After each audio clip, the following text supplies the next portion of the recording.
Am I the asshole for not putting my wife's name on the house deed? She's my fiancée right now, but the argument we're having is that once we're married, she wants her name on the house deed. Years ago, I bought several acres as soon as I could afford it. Back then it was part of a ranch surrounded by other ranches. The owner needed money, so he parceled out this section and sold it to me. I built a small house on it and have lived in it ever since. Since it was originally part of a ranch, I did enough to legally keep it classified as a ranch, so the property tax is extremely low. Over the years, companies started to move to the neighboring big city and land prices started to go up. Almost all of the ranchers sold their lands to developers, so now there are huge houses surrounding mine. They start from $500,000 and go to several million. None of them sit on even an acre of land. My house is clearly the worst house around, and I have no doubt it's bringing the value of nearby houses down. That's all happened before I met and dated my fiancée. Now that we're engaged, we're talking seriously about our finances, and the only sticking point is the house. She wants her name on the deed once we're married because we'll be sharing our lives. Alternatively, she wants me to sell the house and we purchase a house together. I don't find either options attractive. In our state, whatever we bring to the marriage we take out. Since I will be bringing the house into the marriage, I can leave with it should things not work out. If I put her name on it, then she'll get half. If I sell the house, there's no way I'll be able to afford anything that's even close to what I have now. Not to mention our property tax will be several times higher. Then there's the drive time. My house is 30 minutes away from my work and 40 from hers. House prices has gone up so much that we'll have to move at least an hour away from our jobs. Like I said, we agreed with or compromised on everything else. This one issue is the only sticking point, and it's becoming a big one. So much so that she brought her family into it. This weekend her father took me out to dinner to have a man-to-man talk. He told me that if we're going to join our lives, we have to join everything. He expects me to do the right thing if I want to join their family. So now it's her entire family on one side and me by myself on the other. Am I wrong to want to keep the house I built by myself to myself? Edit 1 to answer a good question. Neither of us are rich. I bought the land at a very low price, but now it's worth 10 times as much. Even if I offer to sell half of it to her at its current value, there's no way she can afford it. That's why if we buy a house together, we'll have to move far from here and our jobs in order to get one we can both afford. Edit 2 to answer some common questions. In all, I spent about $200,000 to buy the land and build the house. Everything is paid off and I pay the extremely low taxes every year. The tax assessment on my property is about $2 million. I don't know anything about refinancing, but at our salary level, I highly doubt we would qualify.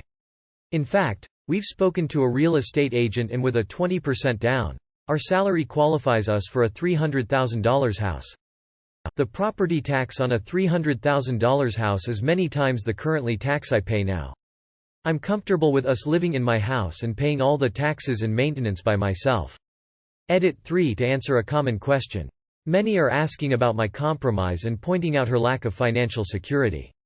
My compromise is that we live in my house and I will pay all of the taxes, bills, and maintenance costs.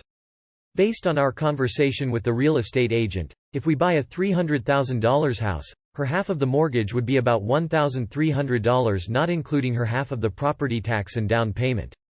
I pointed out to her that if I pay for everything toward my current house, she would be saving at least $15,600 a year over 30 years on the mortgage alone. That doesn't include the money she would be saving not paying the down payment and property tax. In my mind, that would give her plenty of financial freedom and security. Also, if I sell the land, I don't want to buy any new house outright with that money.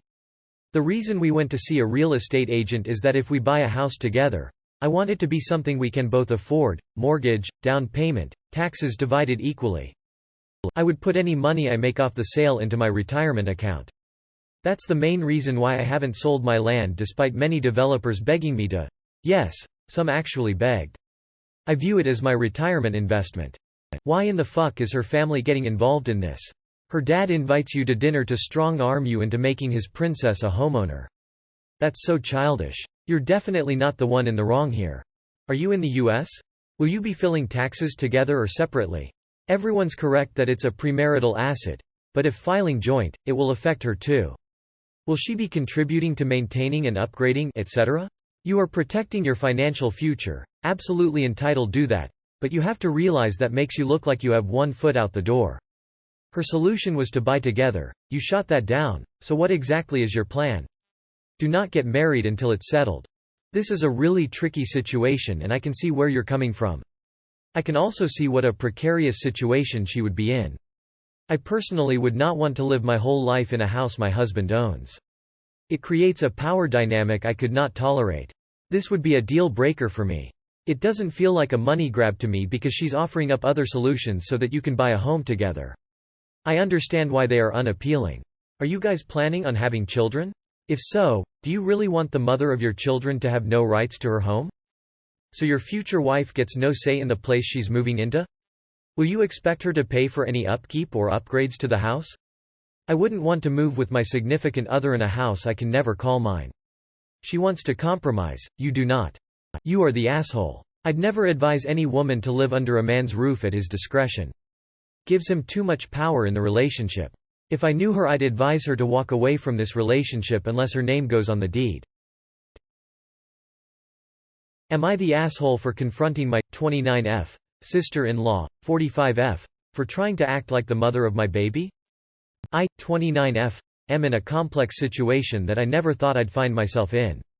My husband, 32M, and I decided to pursue surrogacy as we were unable to conceive on our own due to medical reasons. His sister, let's call her Sarah, 45F, graciously offered to be our surrogate, and we were overjoyed.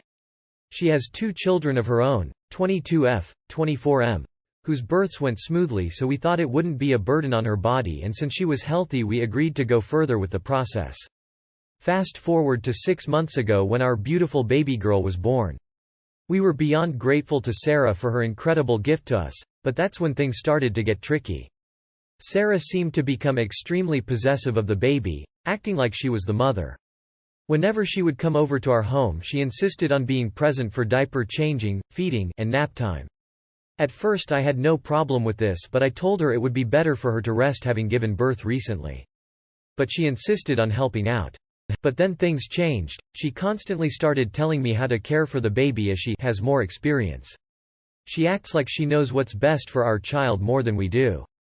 She even started referring to the baby as her baby in front of our friends and family during family gatherings and constantly reminds them that she birthed my baby and tells people about my fertility issues, saying how unfortunate it is. Naturally, this has caused tension between my husband and me. I've attempted to talk to my husband about it, and while he acknowledges that her behavior can be overbearing, he didn't want to confront her because he's afraid it will strain their relationship. He thinks we owe her too much to criticize her actions. But despite this, I finally decided to have a conversation with Sarah about her behavior. I expressed my gratitude for her surrogacy but explained that it was causing confusion and stress for our family. I tried to explain how her actions were making me feel overwhelmed and that I wanted to establish boundaries as it's my baby. She became emotional and accused me of not appreciating everything she had done for us, reminding me that she was the reason we had a child in the first place. She said I was not understanding the bond she had developed with the baby during pregnancy. After the argument, I noticed how some of my husband's side of the family started treating me differently and looked at me differently. I feel so stressed and don't know what to do. Edit. Firstly, people have been accusing me of lying due to my SIL's age. She hadn't started menopause, was a healthy weight, non-smoker, non-drug or alcohol user, and she was examined. Standard age in my area and clinic was 21 to 45 for IVF surrogacy carriers, but the medical professionals working with our family deemed her to be healthy enough to go ahead with the procedure. Her 2 other children were delivered with no complications either. Secondly, legal paperwork had been taken out, meaning my husband and I as the intended parents have full legal parental rights over our baby. Thirdly, I believe I have been somewhat insensitive towards my SIL and have spoken to my husband to offer her counseling for any postpartum depression and how to act appropriately around my baby as her aunt.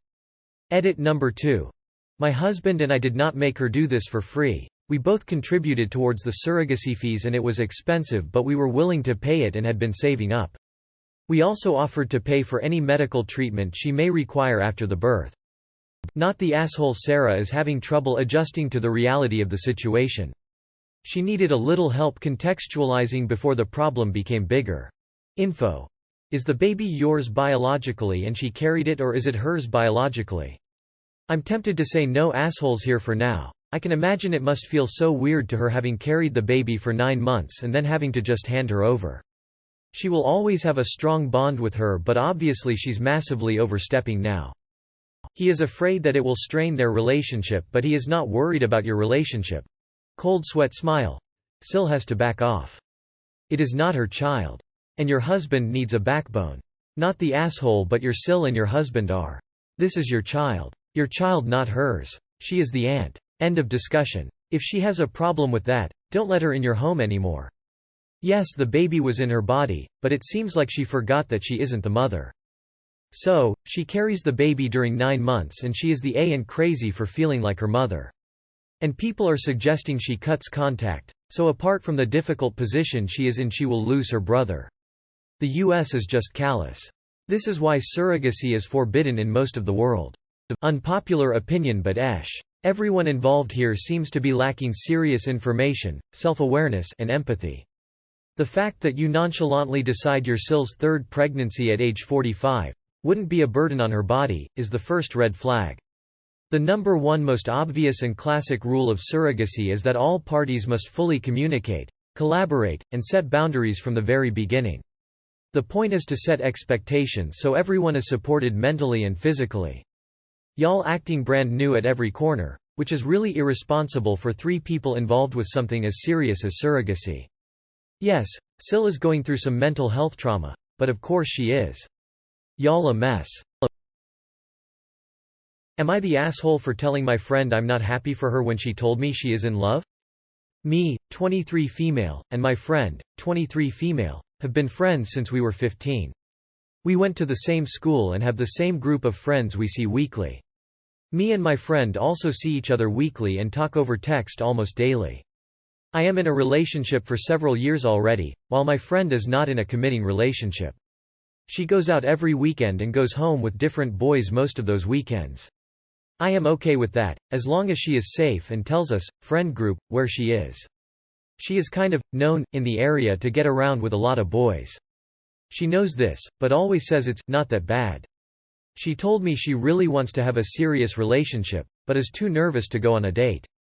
She thinks that is awkward, even though she meets up with total strangers every weekend when she is drunk. TBH, I do think she is not capable of having a normal, loving relationship with a boy right now. There always has to be a physical relationship going on with the boy she meets, even if they just met 5 minutes ago. I told her this, other people also told her this, but she doesn't want to hear it. Recently she met a boy in school. They have been flirting a lot, she told me, and she said she really likes him. But what turns out, this boy has a girlfriend. They are together for over a year. My friend knows this. I told her I don't support this situation, because I don't think it's good that she will be a homewrecker. I suggested that she maybe could better quit with it, because I felt bad for the girlfriend. She said it was the responsibility of the boy, and even though she felt bad for the girlfriend, she couldn't help herself. She still met up with him, and they had sex. The girlfriend of this boy didn't know this. 2 days after this incident, she texted me that she was madly in love and that the boy broke up with his girlfriend and told her everything. My friend and this boy will now start dating to really get to know each other better. I told her I did not support what she did, even though it might have been the responsibility of the boy. I said I wasn't happy for her, because she knew he had a relationship and she still chose to have sex with him. I said that her relationship with this boy will now never be built on trust. She is now mad with me and has been really cold over text. We haven't seen each other IRL yet. Am I the asshole? Edit. I see comments saying I'm slut-shaming my friend. I understand I come off that way, but I am not trying to slut-shame her here. I don't care what she does and who she does it with. When it makes her happy, why should I care? As long as she is safe and okay, I am okay. What I am not okay with, and she knows this, is that she hurts other people when she does this. Pretty recently my BFF, other friend, who is also friends with the girl from the post, was dating a guy. The friend from the post knew this. She still had sex with the guy my BFF was dating, twice. That guy is in the wrong here, but so is my friend. I told her that I was okay with her doing what she wants on the weekends, but that she was hurting somebody else, my BFF, right now, and she should stop doing that. She didn't see the urgency of it.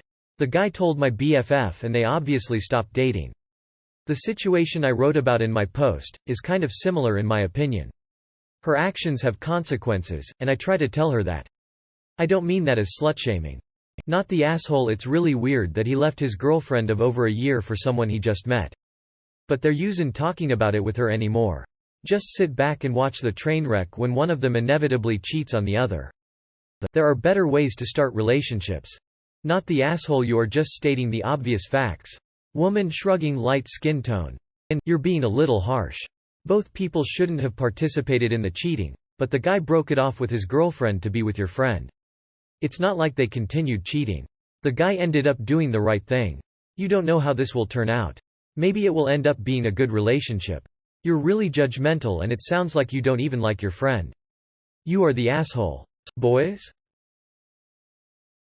AITA to offer my house as a venue for my SIL's bridal shower. My sister-in-law, brother's wife, got married recently. I offered to throw a bridal shower for her knowing that she doesn't have any friends, and her cousins are boys. She gladly accepted and seemed very happy. So I started planning. I consulted with her on a few details to make sure the event would be to her liking. The decor, color scheme, games, entertainment, etc. And it was agreed that we would have the party at her house, a few streets away. Everything was in order until she finally sent me the guest list of over 40 people. Hosting this amount of people during the pandemic, no restrictions at the time, in a small space seemed impractical to me. So I offered to have the event at my place instead. In order to accommodate all these people, originally we had discussed about 8–12 guests. I have a large outdoor area with a fireplace, pool and garden and have plenty of extra chairs, tables etc. So nothing would need to be hired and the venue would be free.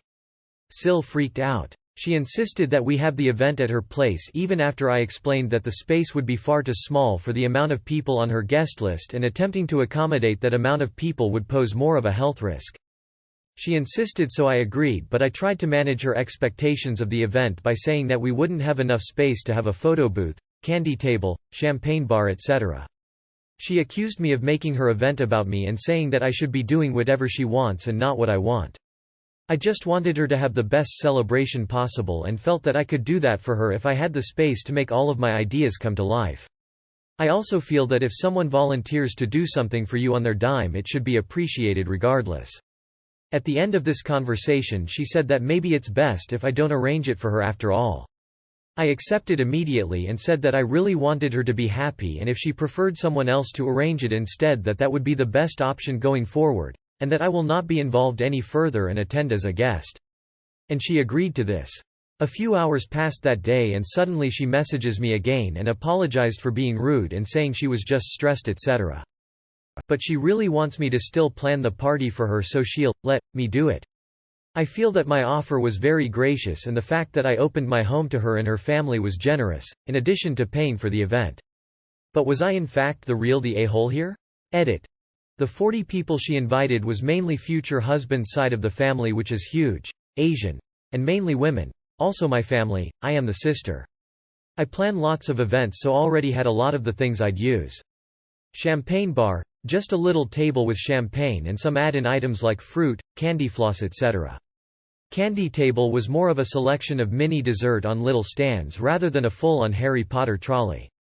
Photo booth, just a backdrop with some furniture I already own and some balloons etc. The event I would say would be nicer than average but not insanely expensive or over the top, still a backyard party. Not the asshole, you were only trying to help. But I have to ask. How does someone without any friends and no female cousins manage to invite 40 people? Who are all those people? This is so right. That's the only reason she apologized. She suddenly realized that I was her only reliable option. Thanks for the feedback. I will definitely keep my distance in future. No good deed goes unpunished. I can see why she doesn't have any friends.